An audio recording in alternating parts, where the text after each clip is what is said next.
Yo, brrra. Épisode 2, le voyage. Après une courte nuit, c'était assez intense cette histoire d'appartement. Donc courte nuit chez mes parents, j'ai passé la matinée à stresser à cause du poids de la valise. Chaque fois que je pesais, j'étais vraiment à la limite.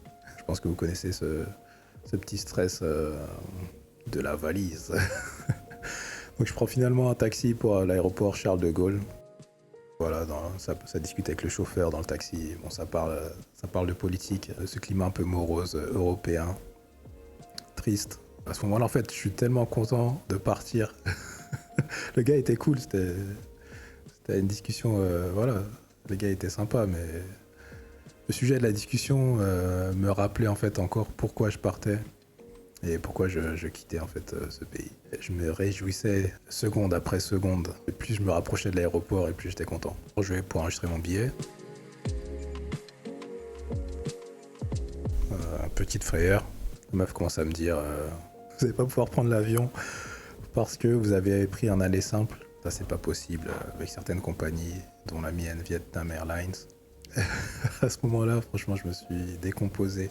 Et j'ai vu mes derniers jours défiler, les derniers jours où j'ai rangé tout l'appartement, tout ce speedrun en fait des derniers jours, il a défilé dans mon esprit. Je me suis dit c'est pas possible.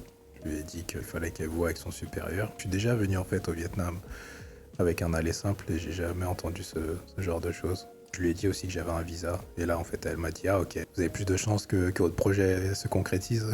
Dans ma tête j'étais what the f. Ok, au final elle est partie voir son manager et son manager lui a dit non mais t'inquiète c'est bon ça passe. L'enregistrement s'est finalement bien passé. Pour la petite info du détail technique, avec un passeport français on peut rester déjà 45 jours au Vietnam sans visa. Moi j'ai pris un visa en plus parce que je savais pas quand est-ce que j'allais partir. Un visa ça coûte 50 €.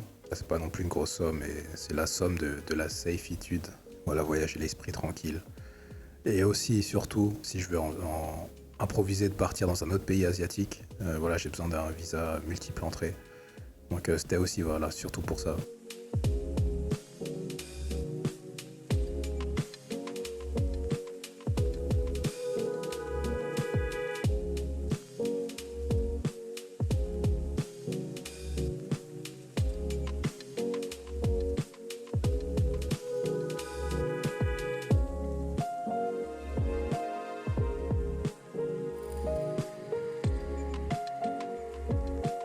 Donc voilà, tout se passe bien, j'arrive dans l'avion. Bon, ça prend un peu de temps, 40 minutes au final de retard parce qu'il pleuvait. Je vole pour 14 heures. Tout s'est bien passé pendant le voyage, le personnel était vietnamien et très à l'écoute, même s'ils n'ont pas compris 2-3 petites subtilités. Tout s'est bien passé et voilà, j'arrive à Saigon. Now, find a new rival.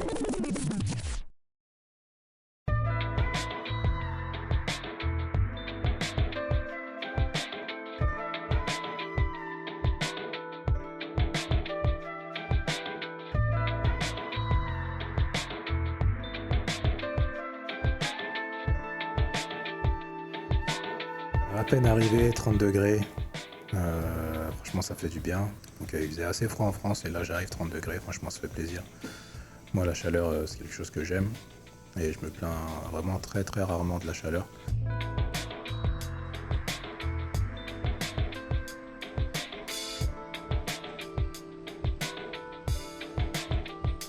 Je retrouve ma femme à l'aéroport et on prend un taxi pour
notre appartement.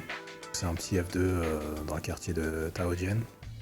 Taojian, c'est un quartier où il y a beaucoup d'expatriés, beaucoup de cafés sympas où on peut travailler, donc c'est pour ça qu'on a choisi cet endroit. L'appartement est plutôt sympa, copropriété, voilà, avec un gardien, une femme de ménage qui passe une fois par semaine. Donc ce type d'appartement, on en a pour 550 €. Et c'est pas cher comparé à Paris, étant donné que si on devait faire un comparatif, le quartier où on est, on peut comparer ça à, je sais pas, Bastille ou 7e arrondissement ou 15e. Donc un appartement comme ça, 550 € dans le 15e ou dans le 7e ou à Bastille dans le 12e, franchement c'est impossible. Cet appartement n'est pas cher et en plus on a une femme de ménage qui passe une fois par semaine, un gardien qui est plutôt cool et un quartier vraiment super calme et proche de tout. Le seul truc qui est à payer en plus, c'est l'électricité qui est autour de 40 € par mois. Donc on va dire 600 € max pour cet appartement dans un des plus beaux quartiers de Saigon. Le premier repas à Saigon, du coup, dans un restaurant mexicain. Ne cherchez pas la logique, en fait j'avais mangé dans ce restaurant lors de mon dernier voyage, juste avant de partir. Et c'était symbolique pour moi d'arriver ici et de manger dans ce restaurant. La boucle est bouclée. Et au-delà de ça, c'est un très bon restaurant. Et je sais qu'à Paris, voilà, les restaurants mexicains, il y en a pour un petit prix. Et là, je sais que c'est moins cher, donc j'en profite. Voilà, c'est le petit plaisir symbolique de mon arrivée. Merci en tout cas pour votre soutien dans cette nouvelle aventure. Je fais de mon mieux pour vous proposer un feedback en fait des expériences que j'ai ici et des choses pratiques qui peuvent vous être utiles si vous décidez de partir ou alors si simplement vous voulez vous changer les idées et voir qu'est-ce que c'est l'histoire d'un gars qui part d'Europe. Le fait aussi d'être père de famille depuis 14 ans maintenant. C'est un sujet aussi que j'évoquerai de temps en temps. Voilà, comment faire de l'argent dans un pays étranger, comment faire de l'argent de manière générale. C'est tout cet écosystème en fait que je vous propose. Et je vous dis au prochain épisode. Brrrah.